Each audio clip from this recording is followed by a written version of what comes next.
RTL Matin. 7h43 sur RTL, l'heure de l'invité d'RTL Matin. Et Thomas, vous recevez ce matin la députée Nouveau Front Populaire de Seine-Saint-Denis, Clémentine Autain. Bonjour et bienvenue sur RTL, Clémentine Autain. Bonjour Thomas Soto. Nouveau gouvernement, mission accomplie, titre ce matin la dépêche. Est-ce que vous êtes soulagé ce matin ? Écoutez, j'ai plutôt le sentiment d'un jour sans fin, d'une mauvaise farce et d'une grande honte pour la France. Une honte ? Oui, c'est la honte pour la France et d'ailleurs nous sommes la risée à l'échelle européenne.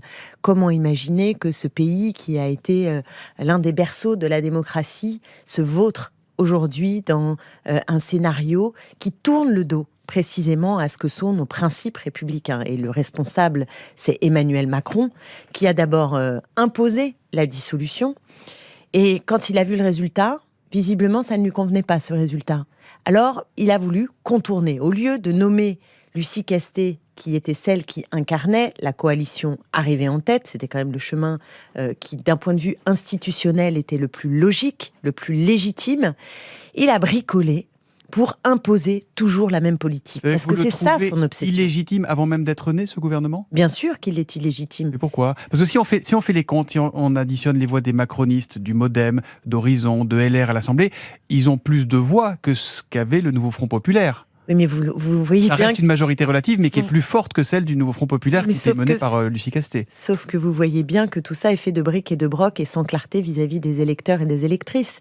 Monsieur Barnier, il est membre de LR, c'est sa famille politique. Sa famille politique a refusé d'être claire dans ce qui a mobilisé une grande part des électeurs, et notamment des abstentionnistes, qui était d'empêcher l'extrême droite d'arriver au pouvoir. Et c'est celui qui vient de ces rangs-là, qui aujourd'hui se retrouve Premier ministre avec une formation politique qui a fait 5% aux européennes. Vous trouvez pas qu'il y a quand même un grave problème et dysfonctionnement? Donc, on est de briques et de broc. Personne ne sait quelle va être la politique de ce gouvernement. Alors, d'ailleurs, les ministres... Il y a quelques actes, et puis il n'y a pas encore eu de discours de politique générale. Alors, on peut tout à fait se dire qu'au fond, c'est pour continuer la même politique, mais rien n'est clair. Améliorer la vie il n'y des a pas Français et le service feuille public. de route. Ça vous va ? Non, mais ça me va pas quand c'est des phrases creuses. Maîtriser l'immigration, encourager les entreprises et les agriculteurs et maîtriser les dépenses publiques. Mais ça, c'est la novlangue. Non, mais écoutez, même vous y croyez pas. C'est la novlangue. Ça fait 7 ans que les services publics y tirent la langue. Ça fait 7 ans que y a un mal-être chez les enseignants, que l'hôpital public, il est en total burn-out. Vous le savez aussi bien que moi, que les transports, ça marche de moins en moins bien et c'est plus cher. Je vous apprends rien. L'esprit public a quitté l'État français. Emmanuel Macron, il a voulu une start-up, il ne sait pas comment fonctionne l'État, il ne sait pas ce que c'est qu'avoir le sens de l'État et l'esprit public. L'esprit public, c'est avoir envie du bien commun, c'est pas être aux ordres des marchés financiers. Vous devez avoir beaucoup de regrets ce matin quand même, non, Clémentine Autain? Non, j'ai de la colère surtout. Et pas de regret d'avoir torpillé Bernard Cazeneuve, par exemple, qui était en lice pour Matignon et qui était quand même plus à gauche que Michel Barnier. C'est le président de la République qui a décidé de nommer Monsieur Barnier et pas Monsieur Cazeneuve. C'est pas nous qui sommes responsables de cette situation. LFI ne voulait pas de Cazeneuve.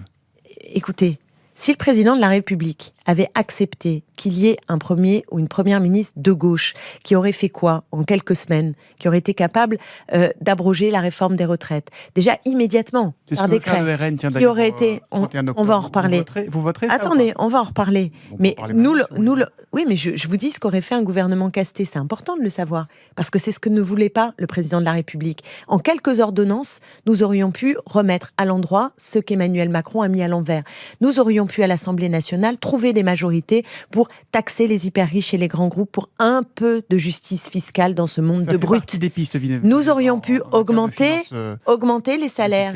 Nous aurions pu également nous attaquer à toute une série de sujets. Je vous prends un exemple parce que c'est celui qui me touche ce matin. Dans vous voir hier, je suis allée voir Emma France. Emma France, c'est une entreprise qui est sous-traitante de sous-traitants, parce que c'est comme ça maintenant, la France, de Stellantis. Cette énorme groupe qui fait des profits faramineux, qui d'ailleurs a vu ses profits exploser de 53% et qui a reversé en dividendes 6,6 milliards. Et qu'est-ce qui se passe à Aulnay-sous-Bois? Dernière grande usine en Seine-Saint-Denis, 400 salariés sur le carreau qui ont appris du jour au lendemain que c'était terminé et que eux qui faisaient de l'ossature de voiture, de la carrosserie, eh bien, ils allaient être délocalisés en Turquie. 400 familles sur le carreau avec des gens qui dirigent et qui sont incapables de venir les voir, de leur dire à quelle sauce ils vont être mangés. Et ça fait 20 ans qu'ils sont là.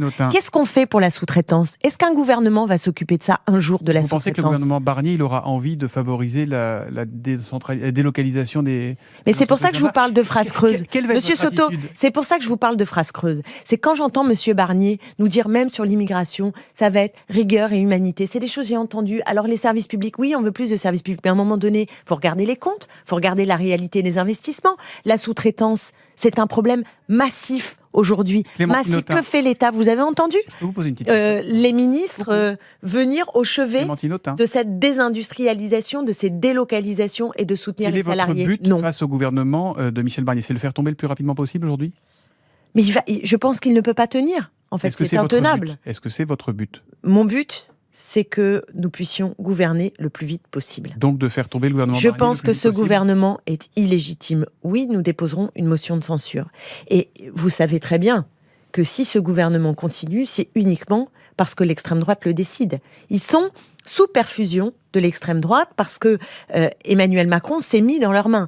S'il avait accepté ce qui est sorti des urnes, nommé Lucie Castet, il aurait fallu, pour qu'il n'y ait pas de motion de censure, que... On a l'impression que vous êtes bloqué là-dessus. La Macronie... Emmanuel Macron, il a expliqué, il a dit, voilà, j'ai reçu tout le monde, il vous a reçu avec Lucie Castet, et il a dit, je ne la nomme pas parce qu'elle va tomber mécaniquement dès qu'elle sera nommée Première ministre. Vous acceptez que ce soit le président de la République qui décide de cela ? J'accepte rien, je vous raconte ce qui s'est passé. Ben oui, mais vous voyez bien qu'il y a un problème. Alors je sais bien qu'on a tous perdu le sens de ce qui, dans notre démocratie, dans notre 5e République, qui d'ailleurs faudrait passer un peu au placard, parce que cet hyper-présidentialisme rend la vie politique d'une extrême brutalité et donne tout pouvoir à un seul homme. Mais vous savez, il y a une répartition entre l'exécutif et le législatif. Et d'ailleurs, tout le cirque qu'on a vu avec ces ministres, le Premier ministre qui ne veut pas donner les feuilles de cadrage budgétaire au Parlement, à mon collègue président de la Commission des Finances, Éric Coquerel, et aussi Charles de Courson pour la Commission.